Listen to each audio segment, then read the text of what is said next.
اللہ کے نام سے شروع کرتا ہوں جو نہایت رحم اور کرم کرنے والا ہے۔ تمام ناظرین کو اسلامک انسٹیٹیوٹ میں دل کی گہرائیوں سے خوش آمدید۔ حضرت حسن بصری رحمۃ اللہ علیہ فرماتے ہیں کہ میں ایک شخص کے جنازے میں شریک ہوا۔ جنازہ ادا کرنے کے بعد سب لوگ واپس گھروں کو لوٹ گئے اور پھر میں جنگل کی طرف چل دیا تاکہ وہاں کچھ دیر بیٹھ کر اللہ کی قدرت پر غور و فکر کر سکوں۔ میں ایک گھنے جنگل میں ایک مقام پر بیٹھ گیا کہ اچانک میری نظر دو درختوں میں چھپے ایک غار پر پڑی۔ میں نے دل میں خیال کیا کہ یہ یقیناً چور یا ڈاکوؤں کی کوئی اماجگاہ ہوگی، لیکن پھر میں نے اس کے قریب جانے کا ارادہ کیا۔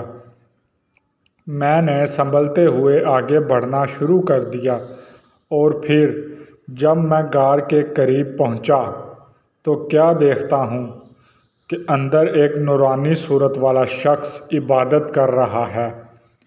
میں پھر اندر داخل ہو گیا اور سلام کرنے کے بعد پہلا سوال کیا، اے بندہ خدا، آپ یہاں اس ویران غار میں کیا کر رہے ہیں؟ تو انہوں نے جواب دیا کہ جناب، میں سنا تھا بصرہ میں بہت سے نیک لوگ موجود ہیں، تو میں ان سے فیض پانے اور اللہ کی عبادت کرنے کے لیے ملک شام سے بصرہ آ گیا۔ اب میں یہیں اسی غار میں رہتا ہوں اور اللہ کی عبادت کرتا ہوں۔ میں نے پھر ایک سوال کیا کہ اے نیک انسان، تمہارے پاس کھانے پینے کا بندوبست کون کرتا ہے؟ تو انہوں نے جواب دیا کہ جب میں بھوک محسوس کرتا ہوں تو درختوں کے پتے کھا لیتا ہوں، جب پیاس لگتی ہے تو ندیوں کا پانی پی لیتا ہوں، اسی طرح مجھے سب کچھ میسر ہے۔ تو میں نے عرض کی، اگر آپ اجازت دیں تو میں آپ کے لیے کچھ کھانے کو بھجوا دیا کروں۔ انہوں نے کہا، نہیں، میں اتنے سالوں سے درختوں کے پتے کھا کر زندہ ہوں، مجھے روٹی سالن کھائے ہوئے عرصہ گزر گیا، اب مجھے اس کی ضرورت نہیں۔ میں پھر اصرار کرنے لگا کہ مجھے اجازت دیں کہ میں آپ کی کوئی خدمت کر سکوں تاکہ آپ کے نسبت ہمارے لیے بھی برکتیں لکھی جا سکیں۔ تو پھر انہوں نے فرمایا، اچھا ٹھیک ہے، اگر آپ میرے لیے کھانا لانا چاہتے ہیں تو ٹھیک ہے، آٹے کی 2 روٹیاں، سالن نہیں، بس تھوڑا سا نمک لیتے آئیے گا۔ میں نے یہ سن کر ان سے اجازت لی اور پھر گھر واپس آ گیا۔ میں نے گھر آ کر 2 روٹیاں بنوائیں اور ان پر نمک رکھ کر واپس جنگل کی طرف چل پڑا۔ جب میں غار کے قریب پہنچا تو کیا دیکھتا ہوں کہ غار کے منہ پر ایک بہت بڑا خونخوار شیر بیٹھا ہے۔ میں سمجھ گیا کہ اس درندے نے اس نیک شخص کو اپنی خوراک بنا لیا ہوگا۔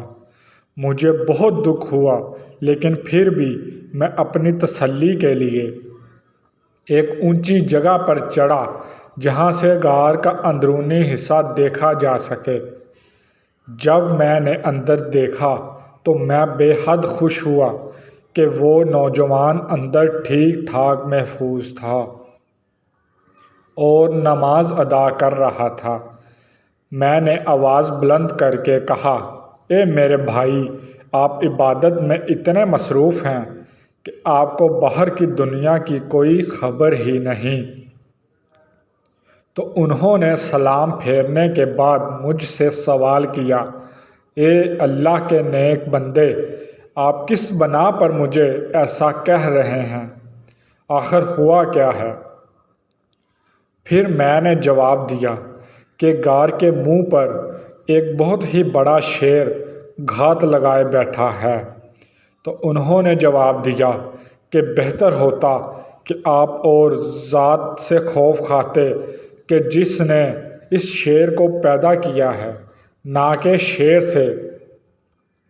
پھر وہ شیر کی طرف متوجہ ہوئے اور فرمانے لگے، اے درندے، اگر یہاں تو میرے رب کے کسی حکم پر قادر ہے، اگر مجھے نقصان پہنچانے کا تمہیں حکم ملا ہے تو میں تجھے روک نہیں سکتا، لیکن اگر ایسا نہیں ہے تو یہاں سے چلا جا، کیونکہ تو میرے ساتھ میرے بھائی کی ملاقات میں خلل ڈال رہا ہے۔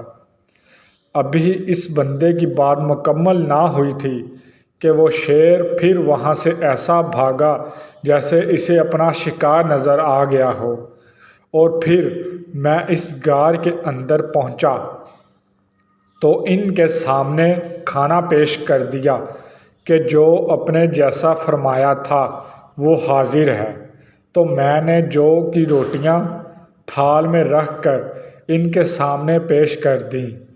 وہ حسد بھری نظروں سے انہیں دیکھتے رہے اور روتے رہے، حتیٰ کہ روتے روتے ہچکی بن گئی، اور پھر اللہ کے حضور فرمانے لگے، اے میرے پروردگار، اگر میں نے تیرے حضور کوئی مقام پا لیا ہے، تم میری دعا سن لے اور اس وقت میری روح کو قبض کر لے۔ ابھی اس بندے خدا کے الفاظ پورے نہ ہوئے تھے کہ اس کی روح قبض ہو گئی۔ میں یہ دیکھ کر بہت متاثر ہوا اور رنجیدہ ہو گیا۔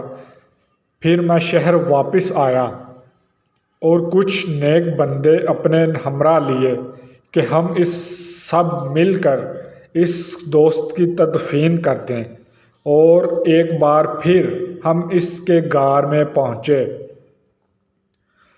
اور کیا دیکھتے ہیں کہ وہاں کوئی میت موجود نہ تھی۔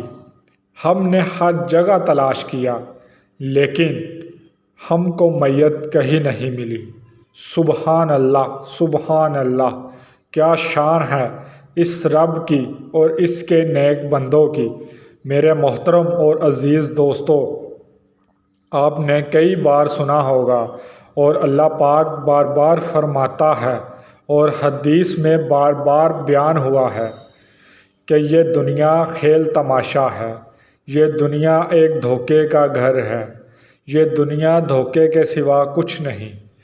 جن لوگوں پر یہ راز آشکار ہو جائے، جو لوگ اس راز کو جان لیتے ہیں، وہ لوگ دنیا سے کنارہ کشی اختیار کر لیتے ہیں اور پھر اللہ کے سوا عبادت، صرف اللہ کی عبادت کو اپنی زندگی کا مقصد بنا لیتے ہیں۔ لیکن جن لوگوں کی آنکھوں پر دنیا کے دھوکے کی پٹی بندھی ہوئی ہے، وہ نہیں سمجھتے، وہ اس دنیا کو ہی سب کچھ سمجھ بیٹھے ہیں۔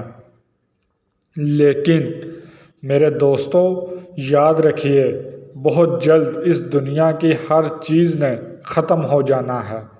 ہم سے پہلے بھی بہت لوگ ختم ہو چکے ہیں اور ہم سے بعد بھی بہت لوگ ختم ہو جائیں گے۔